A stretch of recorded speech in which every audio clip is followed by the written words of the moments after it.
तो वेलकम जय हिंद प्यारे दोस्तों। फॉर्मेटिव स्टडी में मैं आपका स्वागत करता हूं, आपका दोस्त जी एस यादव। आज इस वीडियो लेक्चर में हम बाल विकास का सिलेबस डिस्कस करेंगे। इसमें क्या क्या पूछा जाता है और क्या क्या पढ़ना है आपको। तो इसलिए हम आपको बता दें कि सिलेबस जानना आपके लिए बहुत ज़रूरी है। सिलेबस को आप एक कापी पर लिख कर नोट कर सकते हैं, क्योंकि उसी के अकॉर्डिंग हम आपको तैयारी करवाएंगे और आपको ये भी हेल्प मिलती रहेगी कि हमें पढ़ना क्या है। तो इसलिए आपको सिलेबस जानना बहुत ज़रूरी है। देखिए, हम आपको बता दें कि जो बाल विकास में कितने क्वेश्चन पूछे जाते हैं। तो देखिए, और कितने नंबर का पूर्णांक होता है, तो 50 नंबर का इसका पूर्णांक होता है और टोटल 40 क्वेश्चन पूछे जाते हैं। 40 क्वेश्चन पूछे जाते हैं। ठीक है। तो देखिए, 15 क्वेश्चन आते हैं ऑब्जेक्टिव, 15 क्वेश्चन होते हैं अतिलघुत्तरी। ठीक है। और 10 क्वेश्चन आते हैं लघुत्तरी। लघुत्तरी। तो ये टोटल क्वेश्चन हो गए 40। ये टोटल प्रश्न आते हैं कितने? 40। ठीक है। 40 के 40 भी आपको करने होते हैं, इसमें से छोड़ना एक भी क्वेश्चन नहीं है। देखिए, ऑब्जेक्टिव और अतिलघुत्तरी ये एक एक नंबर के पूछे जाते हैं, और लघुत्तरी जो है 2 नंबर के क्वेश्चन पूछा जाता है। ठीक है। तो अतिलघुत्तरी और ऑब्जेक्टिव 1 नंबर का और लघुत्तरी 2 नंबर का। 50 नंबर का पूर्णांक होता है। 50 में आपको 25 नंबर लाने अनिवार्य होते हैं। आपको जरूरी है, अगर 25 से एक भी नंबर कम हुआ तो आपकी बैक लग जाएगी। तो इसलिए आपको अभी से अच्छे से तैयारी करनी है, क्योंकि अगर अभी से आप तैयारी में जुट जाएंगे तो धीरे धीरे आपकी तैयारी अच्छी बेहतर होती जाएगी।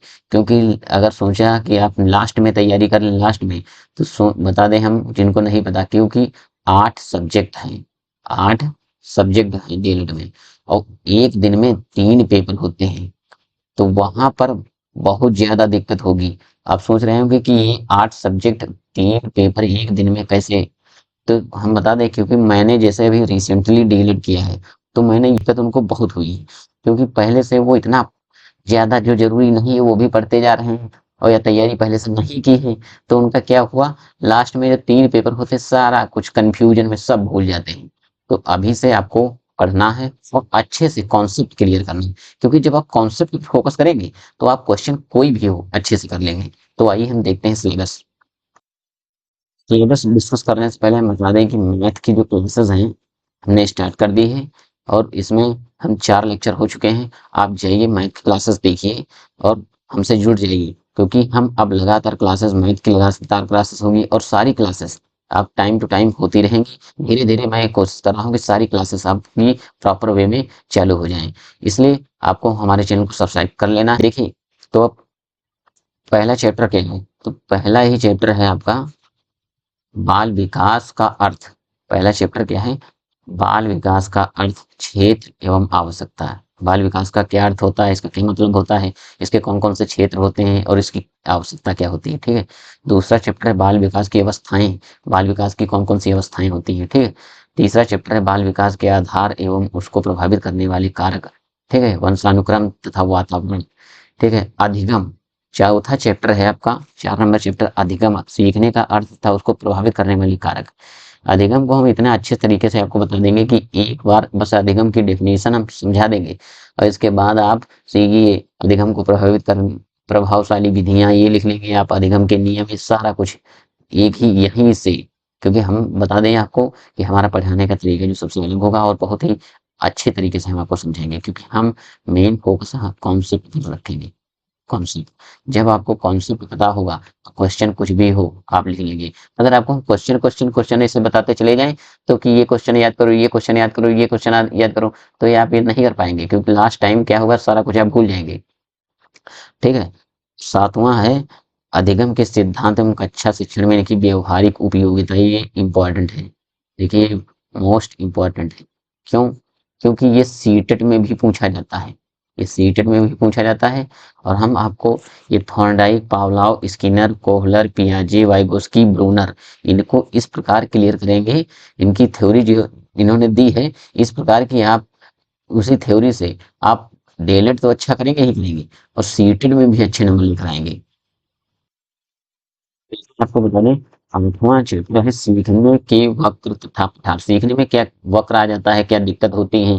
ठीक है। और क्या पठार आ जाता है, कौन सा। ठीक है। ये सब इसके बारे में फिर 9वां चैप्टर है सीखने का स्थानांतरण कैसे होता है। फिर 10वां चैप्टर है अभिप्रेरणा, इसे हम कहते हैं मोटिवेशन। ठीक, मोटिवेशन क्या होता है। ठीक है, फिर 11वां चैप्टर है अभिप्रेरणा की विधियां, इसकी विधियां कौन कौन सी हैं। फिर है 12वां चैप्टर रुचि तथा ध्यान, रुचि तथा ध्यान। लास्ट है इसके बाद 13वां चैप्टर है स्मृति तथा विस्मृति, कैसे हम चीजों को याद करते हैं और फिर कैसे चीजों को भूल जाते हैं, इसके बारे में हम बहुत अच्छे से आपको समझाएंगे। ठीक है, चौथा लास्ट 14वां चैप्टर है सांख्यिकी, ये मैथ का भी चैप्टर है, इसमें मैथ में भी आएगा और इसी में हो सकता है आ जाए, ज्यादा पॉसिबिलिटी रहती नहीं है कि ये आए, लेकिन इसका हम भी अच्छे से बहुत अच्छे से आपको समझा देंगे। ठीक है, तो आपको करना क्या है, हमारे चैनल को सब्सक्राइब कर लीजिए, हम आपको सारी classes, all classes, all subject, ठीक है, सारी क्लासेस आपको प्रोवाइड करवाएंगे। ठीक है, और मेन फोकस हमारा होगा, मेन फोकस होगा देखिए मैथ पर, मेन फोकस होगा हमारा मैथ पर, क्योंकि मैथ और साइंस, मैथ साइंस में ज्यादातर लोगों का बैक लग जाता है।